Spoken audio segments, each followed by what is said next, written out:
आनंद लो प्रतिदिन के जीवन का में आपका स्वागत है। मुझे खुशी है कि आज आप मेरे साथ जुड़े हैं, क्योंकि मेरा विश्वास है कि हम कुछ ऐसी बातें बांटेंगे जो आपके लिए जीवन बदल देने वाली हो सकती हैं। हम यहाँ ब्रायन ह्यूस्टन के साथ हैं, जो कि सीनियर पास्टर है हिलसॉन्ग चर्च के सिडनी ऑस्ट्रेलिया में। वो कल भी कार्यक्रम में थे, आज वो फिर हमारे साथ है और हम चर्चा कर रहे हैं उन चुनावों पर जो महत्वपूर्ण होते हैं। ब्रायन, आज फिर आपका स्वागत है। धन्यवाद जॉयस, ये उत्तम है। तो ब्रायन, चुनाव, हमें संक्षिप्त में बताइए कि चुनाव कितने महत्वपूर्ण हैं। हाँ, सच में वो सब कुछ है। जीवन चुनाव के बारे में है, जीवन निर्णय है। वचन कहता है कि बुद्धिमान के लिए जीवन ऊपर बढ़ते जाता है यदि वो बुद्धिमानी से चुनाव करे तो। जीवन में कुछ करवटें और मोड़ है, परंतु हम उससे जाते हैं तो ऊपर जाते हैं।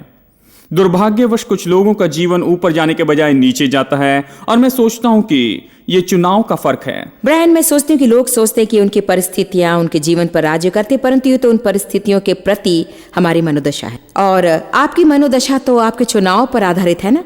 हाँ बिल्कुल, मुझे निश्चय करना है। मुझे आपके बारे में नहीं मालूम, परंतु प्रतिदिन मुझे चुनाव करना है। आप अभी अभी मेरे एक कॉन्फ्रेंस में थे और आपने नकारात्मकता के बारे में बताया। क्या ये चुनाव है? क्या आप सकारात्मक होना चुन सकते हैं? मैं सोचता हूं कि आपको सकारात्मक होना चुनना है। मैं सोचता हूं कि एक चुनाव है। मैं सोचता हूं कि मनुष्य का स्वभाव ही नकारात्मकता की ओर होता है। हम स्वभावी से पापमय हैं, और मैं सोचता हूं कि हम नकारात्मकता की ओर होते हैं। तो मैं सोचता हूं कि हमें चुनाव करना है, कि आप इसे हमेशा करते रहेंगे, और बहुत सी बातों के समान आप जितने अधिक सही चुनाव करेंगे, अंगीकार बदलेंगे, तो आप उसे जयवंत होने वाले सकारात्मक अंगीकार बनाएंगे। ये बिल्कुल सही है। तो सच में यदि हम अच्छे चुनाव नहीं करते तो हम जीवन में उन्नति नहीं करेंगे।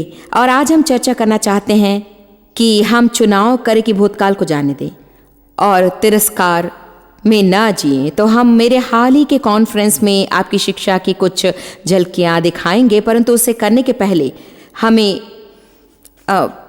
बताएं कि तिरस्कार में जीने का क्या अर्थ होता है। हाँ, फिर मैं सोचता हूं कि हर मनुष्य के पास ये मौका होता है कि तिरस्कार में जिए। हम सब मौके चूकते हैं, हम सब गलत चुनाव करते हैं, और हमने गलत चुनाव किए हैं। तो तिरस्कार ऐसी कुछ बात है जिसका सामना केवल कुछ लोग ही नहीं, परंतु सब लोग करते हैं। और मैं सोचता हूं कि तिरस्कार में कोई सकारात्मक बात नहीं। वो सच में नहीं है। लोग भी जी सकते हैं। मैं अक्सर लोगों से कहती हूँ कि लोग तिरस्कार और इनकार में जीते हैं। ये तो भूतकाल के बारे में तिरस्कार या भविष्य का इनकार करते हैं, परंतु कुछ ही लोग वर्तमान में जीते हैं। तो बात यह है, यदि मैं अपने भूतकाल के विषय कुछ कर सकती तो मुझे वो करना चाहिए। यदि अच्छे बदलाव ला सकती हूँ तो मुझे वो करना चाहिए।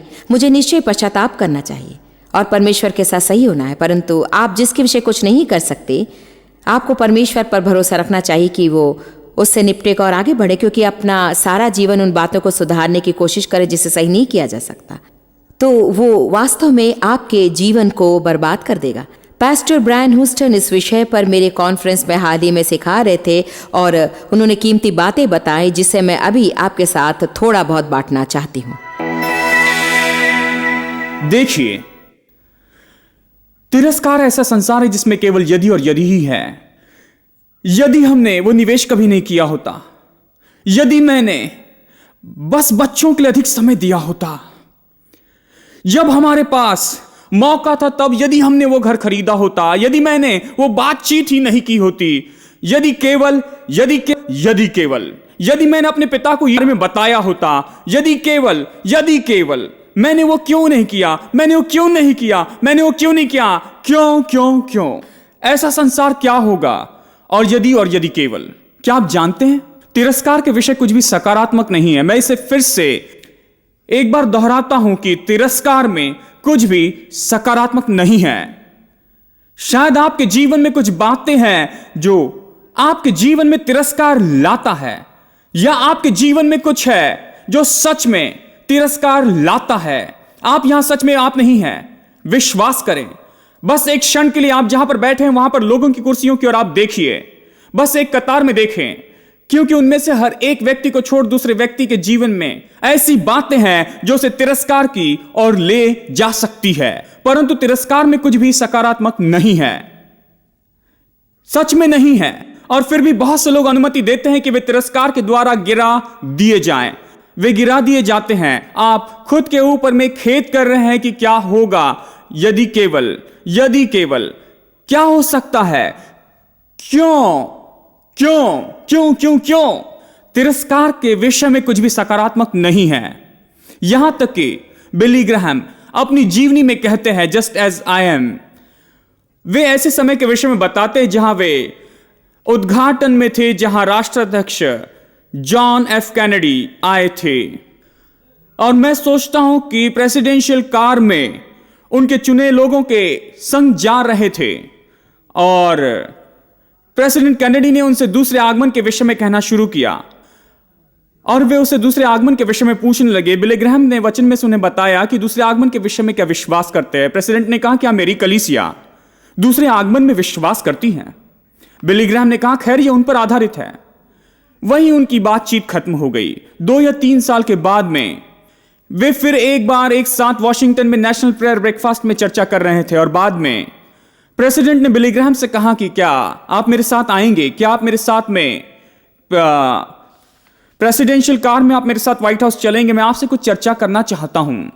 बिली ग्रैहम बीमार थे, उन्हें बुखार था, वे जैसा महसूस कर रहे थे और उन्होंने प्रेसिडेंट के साथ में जाना नहीं चाहा। तो उन्होंने कहा कि क्या अभी न करते हुए कभी हम बाद में चर्चा करें। फिर उन्होंने प्रेसिडेंट से कभी मुलाकात नहीं की क्योंकि कुछ ही महीनों बाद उनकी हत्या हो गई।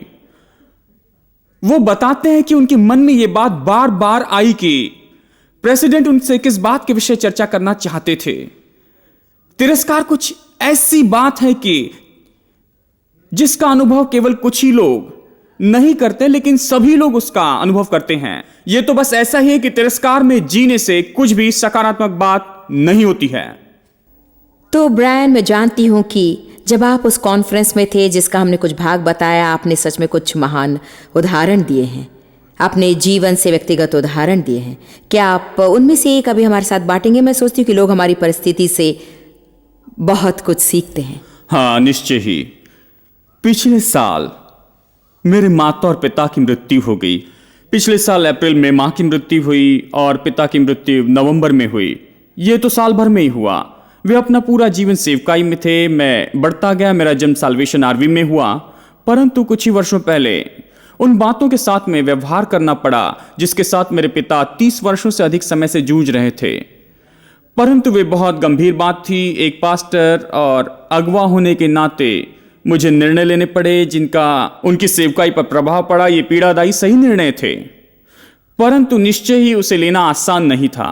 निश्चय ही मैं था एक बेटा और एक पास्टर और एक अगवा और बहुत कुछ, परंतु मैं सोचता कि सच में मेरी माँ इसके कारण बड़ी मुश्किल में से होकर गई क्योंकि मैंने वो निर्णय लिया था। वो एक महान स्त्री थी, मेरे साथ में वो खड़ी रही, वो रुकावट नहीं थी। मैं बता सकता कि उसके जीवन के अंतिम 5 वर्ष बहुत ही मुश्किल के थे और जब उनकी मृत्यु हुई मुझे सच में मेरी सोच को चुनौती देना पड़ा। मैं खेद के उन मार्गों में नहीं गया जो विनाशक थे क्योंकि वो करना तो सकारात्मक नहीं था, परंतु निश्चय मेरे पास में मौका था कि मैं ये मन में सोचता चला जाऊं कि क्या मैं इसे कुछ और अच्छे तरीके से कर सकता था। जानते हैं ब्रायन, तिरस्कार में पूरा जीवन बिताने से कुछ लाभ नहीं होता है। मैं सोचती हूँ एक माता होने के नाते जब मेरे बच्चे छोटे थे तब मेरे जीवन में वो बदलाव नहीं हुए थे जो अब हैं, क्योंकि मैं उस समय आज के जैसे वचन नहीं जानती थी।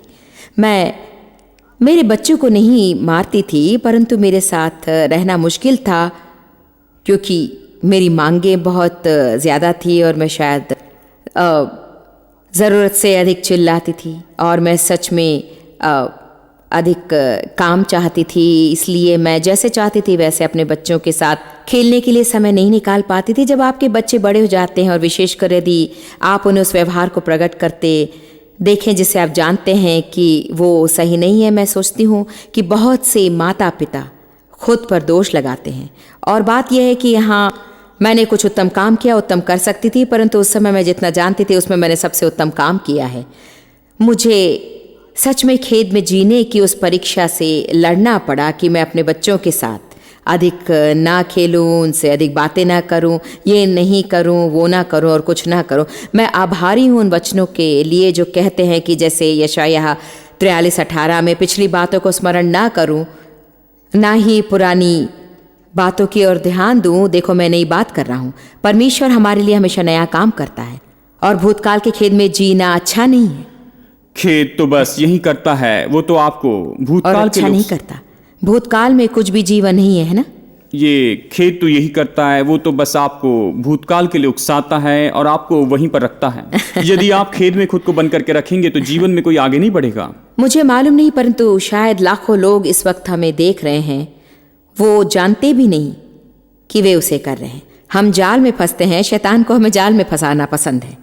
वो हमें उस क्षेत्र में फंसाना चाहता है जहां हम कुछ करते हैं जो हमें नाश करता है और हम जानते भी नहीं कि हम उसे कर रहे हैं। इसलिए हम आश्चर्य करते हैं कि हमारे जीवन में क्या हो रहा है और हमारे पास आनंद और शांति क्यों नहीं। परमेश्वर ने मुझे सिखाया कि मैं विलाप या खेद में न जीऊं, परंतु वर्तमान में जीऊं। ये दिन प्रभु ने बनाया है, मैं आनंद बनाऊंगी और हर्षित हो जाऊं। इस ब्रेक के बाद हम वापस आएंगे और मजबूत जीवन की महान कुंजियों में से एक को देखेंगे।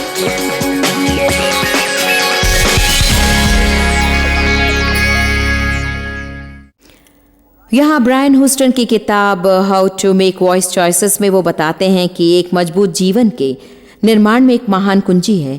हमेशा अधिक सीखने के लिए भूखे रहें और इच्छा रखें। उसके बारे में बताइए। हाँ, मैं सोचता हूँ कि जीवन सीखने के विषय में है। मैं सब बातों के विषय में सीखना चाहता हूँ। मैं प्रचार के लिए कहीं जाना नहीं चाहता था। मैं ऐसी सभा में लोगों से मिलना नहीं चाहता था जहां पर केवल मैं ही बोलने वाला हूं। मैं देखता, मैं बोलता, मैं जिज्ञासा रखता। मैं सोचता हूं पढ़ना केवल किताबें पढ़ना ही नहीं है। मैं सोचता हूं कि आप जीवन में हमेशा पढ़ते हैं, आप लोगों को पढ़ते हैं, परिस्थिति को पढ़ते हैं और बस आप खुद को सीखने के लिए खुला रखें। मैं तो बस सामान्य व्यक्ति के समान बनना चाहता हूं, क्योंकि इस रीति से आप सीखते चले जाते हैं। सचमुच अच्छा है ब्रायन। मुझे याद है मेरी एक सहेली, वो अब प्रभु के साथ है, परंतु वो सच में बहुत बातें करने वाली थी और उनके पति शांत थे, परंतु वो सच में बुद्धिमान व्यापारी थे और उनका बहुत फलवंत व्यापार था। एक बार हम सब कुछ लोगों के साथ थे, हम सब किसी बात के विषय बातें कर रहे थे और वो कुछ भी नहीं कह रहे थे और बातचीत के अंत में जब केवल वो दोनों ही थे तब उसने उनसे कहा, उसने बाद में मुझे ये सब बताया, उसने उनसे कहा कि आपने क्यों बात ही नहीं की और उन्हें क्यों नहीं बताया कि आप क्या जानते हैं। उन्होंने कहा, मैं पहले से जानता हूं कि मैं जानता हूं। मैं शांत रहकर ही जाने की कोशिश कर रहा था कि वे क्या जानते हैं। वही जीवन है ना। और ये सच में एक उत्तम उदाहरण है कि कैसे हम बस हमेशा बातें करना चाहते हैं। और आप ये कह रहे थे कि अच्छा है कि हम शांत रहें, तो हम सच में हमारे आसपास के लोगों को देखना है और उनसे सीखना है। मैं आपको कुछ और महत्वपूर्ण पॉइंट्स बताना चाहती हूँ जो ब्रायन ने मेरे साथ हाल ही के कॉन्फ्रेंस में बांटे थे और फिर हम वापस लौटेंगे। खेत के विषय में ये कुछ विचार है, इसे लिख लें। अपने पड़ोसी से कहें इसे लिख लीजिए। नंबर 1, खेत तो गलत चुनाव और खोए हुए मौकों का संसार है। मुझे एक बार फिर से कहने दें, खेत तो गलत चुनाव का संसार है, गलत चुनाव और खोए हुए मौकों का। इसलिए यदि आप अपना जीवन खेत से मुक्त जीना चाहते हैं, हम तो चुनाव करते हैं, वह मुश्किल होता है। उसे ठान कर हम मौके का उपयोग करते हैं, वो मुश्किल होता है। यह तो चुनाव करना है कि मैं अच्छा निर्णय लूंगा। खेत के विषय में उत्तम सुरक्षा प्रतिक्रिया न करें, बस शांत रहें और निर्णय ले कि मैं सही चुनाव करूंगा, मैं सही निर्णय लूंगा, मैं ऐसा निर्णय लूंगा जो परमेश्वर की बुद्धि को दिखाएगा। नंबर 2, सब लोग कहें नंबर 2। नंबर 2, तिरस्कार तो दिमाग को सताना है, मन का दर्द और प्राण की यातना। पहला तिमोथी अध्याय 6 और वचन 10 ऐसे लोगों के विषय बताता है जो फंस जाते हैं। वे बंद हो जाते हैं पैसा और पैसा कमाने में। उनके पास पैसों के विषय बुरी आत्मा होती है। कुछ तो इतने दूर चले जाते हैं कि विश्वास से ही दूर हो जाते हैं। वचन कहता है कि वे खुद को अनेक दुखों से छलनी बना देते हैं, खुद को बहुत से दुखों से छलनी बना देते हैं। तिरस्कार तो यही करता है, वे खुद को गहरे खेद के द्वारा छलनी बना देते हैं और ये खेद, ये तिरस्कार उन्हें छलनी करता है। ये तो मन का दर्द है और प्राण की यातना है। तिरस्कार सीमाओं को पार करता और फिर से अपने दृष्टिकोण पर असर डालना शुरू करता है। आपके देखने पर असर डालता है, यह आपके मन से खिलवाड़ करता है। इससे आपकी कुछ भी मदद नहीं होगी। सुनिए, यह सलाह मैं आपको देना चाहता हूं। यदि आपके भूतकाल की गलती के विषय में आप कुछ सुधार कर सकते हैं तो फिर उसे सुधार लें और आगे बढ़ें। अब सुनिए, यदि उसे सुधारने के लिए आप कुछ नहीं कर सकते हैं तो परमेश्वर के साथ शांति बनाएं और खुद के साथ में शांति बनाएं और आगे बढ़ें। परंतु आप जो भी करते हैं आपको आगे बढ़ना होगा। क्या आपने यह सुना है मित्रों? आप चाहे जो करते हैं आपको आगे बढ़ना होगा। खेद आपको भूतकाल की ओर उकसाता है और पीछे देखने लगाता है। फिलिपियों अध्याय 3 में मैं सोचता हूं वचन 21 में आप वचन जानते हैं, पौलुस कहता है जो बातें पीछे है उससे मैं भूल जाता हूं और मैं आगे बढ़ता हूं, भूल जाता हूं। आप में से कुछ लोगों की यादें बहुत अच्छी है, आपको भूलने की आदत अच्छी बनानी है। आपको भूलने की आदत अच्छी बनानी है। वो परमेश्वर जिसकी हम सेवा करते हैं वो भूलने में बहुत अच्छा है। एक क्षण के लिए इसके बारे में सोचिए। पूर्व से पश्चिम जितना दूर है मैंने तुम्हारे पाप तुमसे उतने ही दूर कर दिए हैं। कितने दूर? पूर्व से पश्चिम जितना दूर है मैंने तुम्हारे पाप तुमसे उतने ही दूर किए हैं, उतने ही दूर कर दिए हैं। प्रभु की स्तुति हो।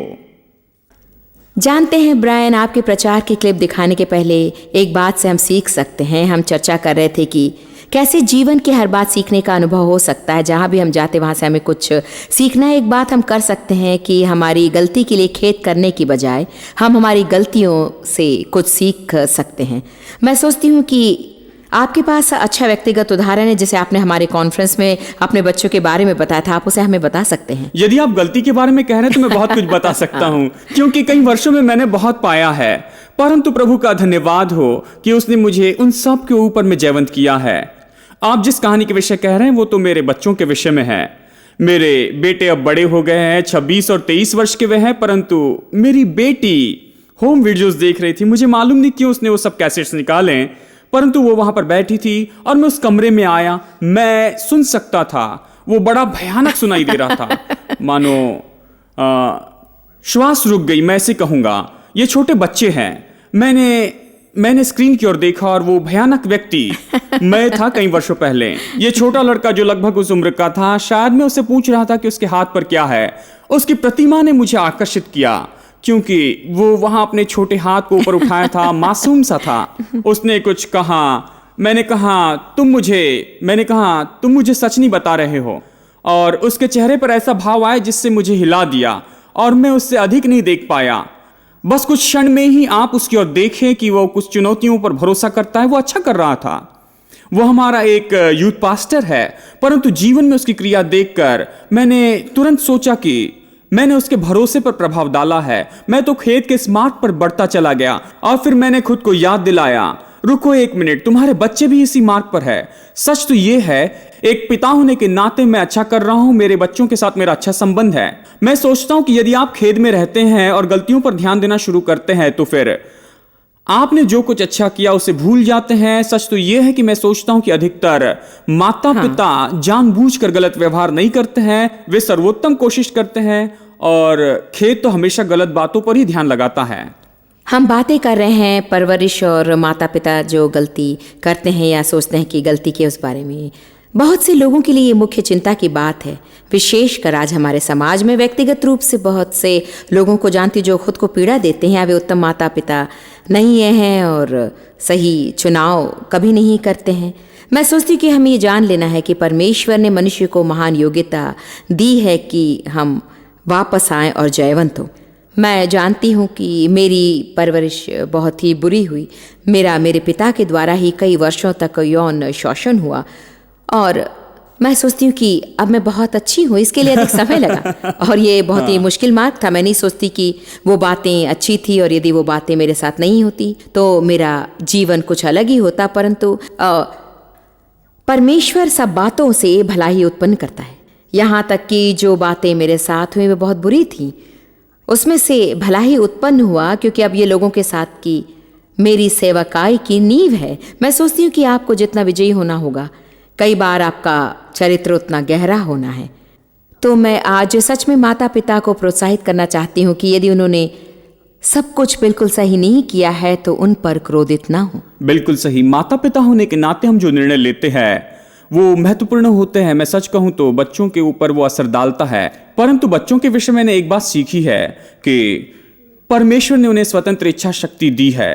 और आप भी जानते हैं कि परिवार में सब लोग अलग अलग होते हैं और वे सब अपना चुनाव करते हैं। मैं और मेरे भाई दोनों एक ही बेडरूम में बड़े हुए और फिर भी जीवन में हम पूरी तरह से अलग दिशाओं में हैं, जबकि दोनों में एक ही निवेश हुआ है। मैं सोचता हूं कि हम ऊपर ले सकते हैं, खुद को मार सकते हैं जैसे आपने कहा, और उसके बारे में खेत से भर सकते हैं। मैं सोचती हूँ कि शो का अंत करने के लिए आज ये सबसे अच्छा पॉइंट है, क्योंकि मैं कल्पना करती हूँ कि बहुत से दर्शक देख रहे हैं जो सच में उन बातों के लिए खुद पर दोष लगा रहे हैं जो उनके बच्चों का चुनाव था। ऐसा नहीं था जो उन्होंने स्वयं किया था।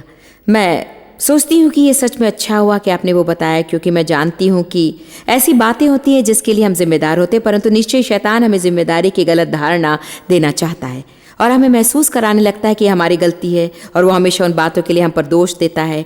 आप बच्चे की सही परवरिश कर सकते हैं और फिर भी वे गलत चुनाव कर सकते हैं, परंतु बाइबल प्रतिज्ञा करती है कि आगे जाकर वे वापस आएंगे।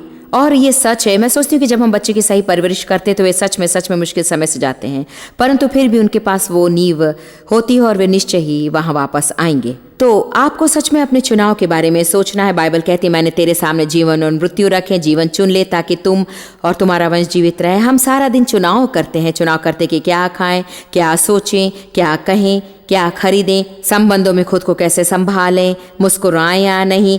सारा दिन देखिए हम चुनाव करते हैं और हर एक चुनाव हमारे बोए हुए बीज के समान है। और बाइबल हमें स्पष्ट बताती है कि हम जो बोते हैं वही हम काटते हैं। एक बार फिर मैं आपको प्रोत्साहित करती हूँ कि आप अपने चुनाव के बारे में प्रार्थना करें। आपने जो पहले चुनाव किए हैं उससे भी उत्तम चुनाव करें। और आज हम ये स्रोत का ऑफर दे रहे हैं उसे ले, क्योंकि जैसे हमने आज आपसे कहा, आपको सीखने वाला होना चाहिए। एक बुद्धिमान व्यक्ति हमेशा सीखना चाहता है। तो साथ बने रहें, सारी जानकारी लें। हम आपसे प्यार करते हैं और कल फिर मिलने की आशा करते हैं। प्रभु आपको आशीष दे।